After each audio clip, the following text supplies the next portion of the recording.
The story begins with a peculiar mystery found in a will from the year 1800. A man named Ralph Milbourn is left nothing but his best hat. It sounds like a joke or a minor oversight, but in George Alfred Townsend's novel, The Entailed Hat, this hat is more than just an object. It becomes a symbol for the heavy, often suffocating weight of ancestry and the way the past can dictate the lives of those who follow. To understand why that hat matters, we have to travel to the Chesapeake region in the early 19th century, specifically to a place called Princess Anne. It's a world defined by a rigid social hierarchy. On one side, you have the Custis family.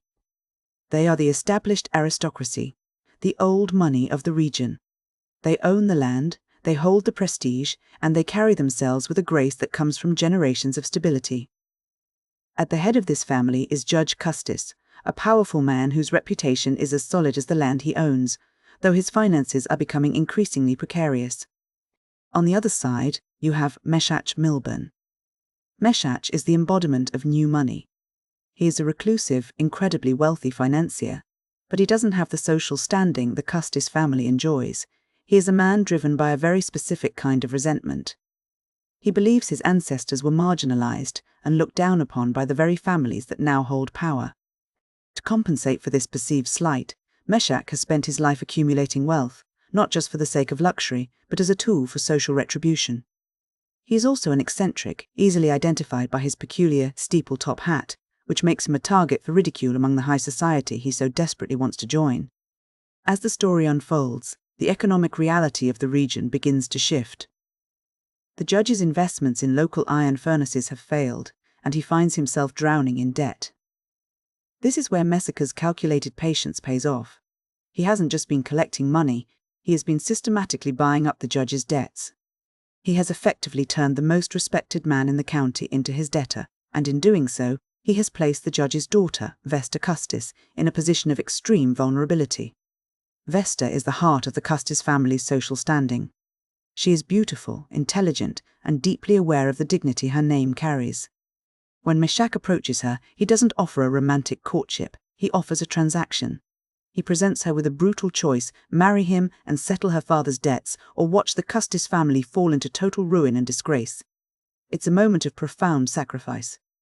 Vesta isn't motivated by love for Meshach, and she certainly isn't motivated by his eccentricities or his widely mocked hat. She chooses duty. She decides that the preservation of her family's legacy and the survival of her father is worth more than her own personal happiness. Their wedding is a scandalous affair, a midnight union that the local society treats with a mixture of pity and contempt. Vesta becomes a woman living a life of quiet, pragmatic endurance, bound to a man who is as much a symbol of vengeance as he is a husband. But while this high society drama of debt and marriage plays out in the drawing rooms of the wealthy, a much darker reality is operating in the shadows of the Chesapeake. This is the world of Patty Cannon. Townsend weaves a secondary, much more violent narrative into the social drama of the Custis family. Patty Cannon is the leader of a notorious criminal enterprise that operated along the Maryland and Delaware border. This wasn't just a gang of common thieves, they were part of what historians call the reverse Underground Railroad. They specialized in kidnapping free black citizens and enslaved people, snatching them from their homes to sell them into the lucrative, brutal slave trade of the Deep South. The gang is a terrifying, organized machine. It includes the predatory Joe Johnson and a more sophisticated, complex figure named Captain Van Dorn. Van Dorn is an interesting character because he doesn't fit the mold of a simple thug.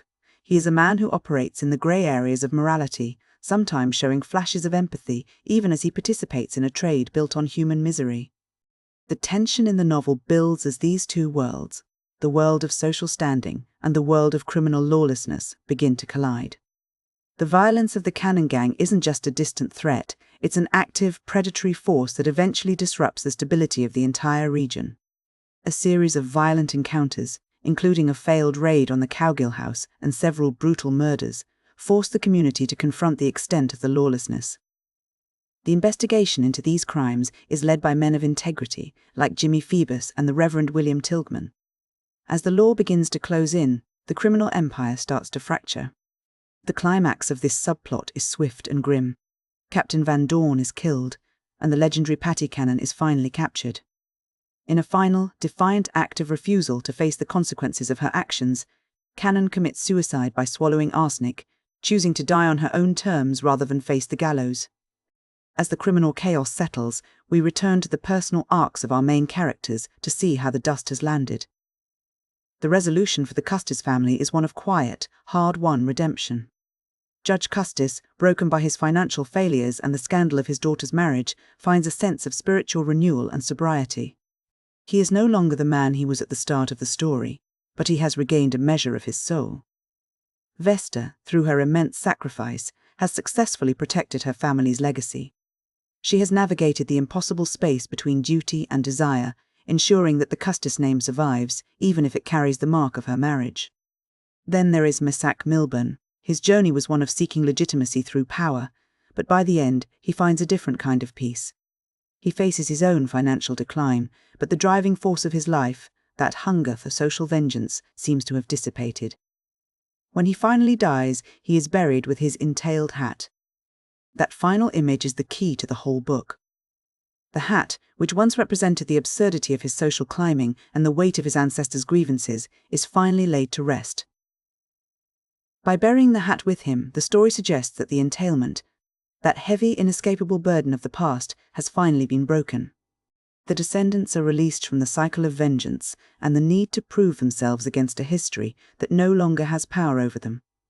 When we look at the book as a whole, it's easy to see how Townsend uses these two different storylines to explore the complexities of early American life. On the surface, it's a melodrama about social climbing and broken hearts, but underneath, it's a study of how different types of law interact. You have the social law of the aristocracy, which is concerned with reputation, debt, and lineage. Then you have the literal law of the land, which is struggling to keep pace with the violent, predatory economy of the kidnapping trade. The book highlights a grim reality of that era, the way the lines between civilized society and criminal enterprise were often blurred.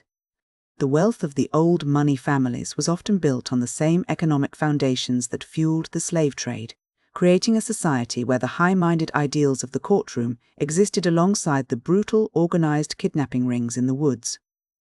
The themes of redemption and sacrifice are what give the story its emotional weight. Vesta's marriage is not a romantic triumph, but it is a moral one. She makes a choice that is deeply unromantic, but profoundly responsible.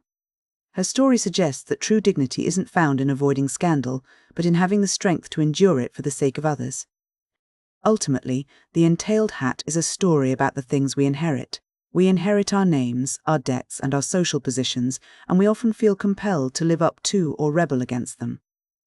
Townsend's characters are all struggling with the ghosts of their ancestors, whether those ghosts are the social slights of a grandfather or the criminal legacy of a gang leader. In the end, the novel suggests that while we cannot choose what we inherit, we can choose how we carry it, and eventually we must find a way to lay it down.